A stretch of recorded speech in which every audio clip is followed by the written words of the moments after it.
А вот сунжинские лицеисты уже не понаслышке знают о том, как важно ценить природу, ну и фауну в том числе. Накануне они подробно разбирали профессию лесника. Навыки, обязанности, преимущества. Обо всем этом акция «Лесники открывают двери». Подробнее расскажет Ната Ивлоева.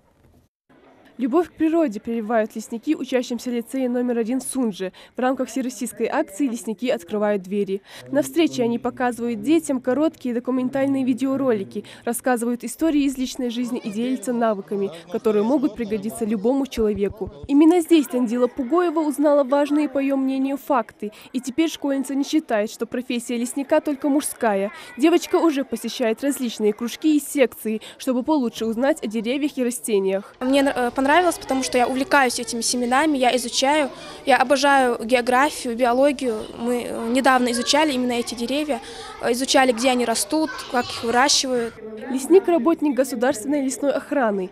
Его главная задача – это защита леса от браконьеров, пожаров и незаконной вырубки. Именно он сторож природы, он ее хранитель. Профессия лесника считается одной из самых опасных по количеству несчастных случаев. Главное в лесной работе – это техника безопасности. Тамара Хусейнова еще с детства полюбила лес. И неспроста, ведь она яркий пример преемственности поколений. Ее родители были лесничими. Она же, в свою очередь, даже не раздумывала, идти по их стопам или нет. И уже 42 года Тамара продолжает изучать и беречь растительный мир. Каждый выход в лес – это праздник для нас. Подшучиваем друг над другом. Это интересно. Здесь каждый случай – это интересно. На сегодняшний день профессия лесничего на рынке труда очень востребована. Вы знаете, в лесу работа – это такая…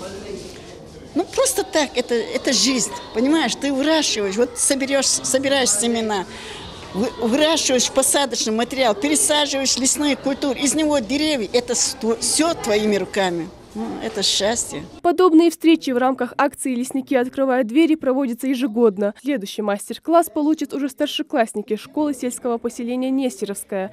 Хранители природы утверждают, что подобные встречи полезны для молодежи. Самое главное, чтобы они бережно относились к природе, чья красота так уязвима. Ната Ивлоева, Рахман Цуров, Новости 24.